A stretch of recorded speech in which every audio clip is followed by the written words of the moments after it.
Hello everyone, welcome to our blog channel. এই যে আমার ঘরের ছোট্ট মন্দির, এখানে আমার যে শিব ঠাকুর আছে সেই শিব ঠাকুরে আজকে মহাশিবরাত্রির জন্য পুজো করলাম।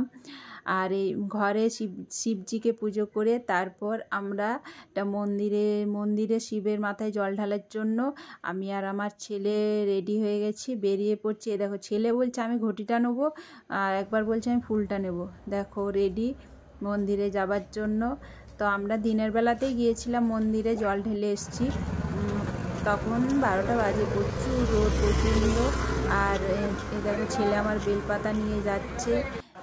এই যে মন্দিরে কালকে যে মন্দিরটা দেখিয়েছিলাম ওই মন্দিরে আমরা গিয়েছিলাম। এটা ভিক্তর মন্দির সামনেই। এই রোদে বেশি দূরে খালি পেটে উপর দিয়ে যেতে পারবো না, এই জন্য সামনে এই মন্দিরে আমরা দিনের বেলাতেই জল ঢেলে চলে এসেছি, আমি আর আমার ছেলে দুজন মিলে। এটা ভিক্তর মন্দির। আর এখানে গণেশ মন্দিরও আছে। এই দেখো বাই বাই করছে।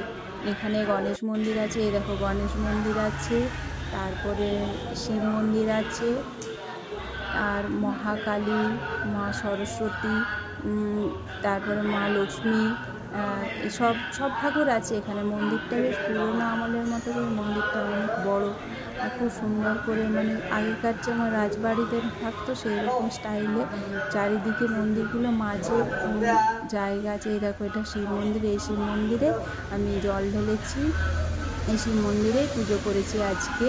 শিবরাত্রির পুজো এখানে এত দূরে মহারাষ্ট্রে, এখানে এসে এই শিব মন্দিরে এবারে শিবরাত্রি পুজো করলাম আমি আর আমার ছেলে।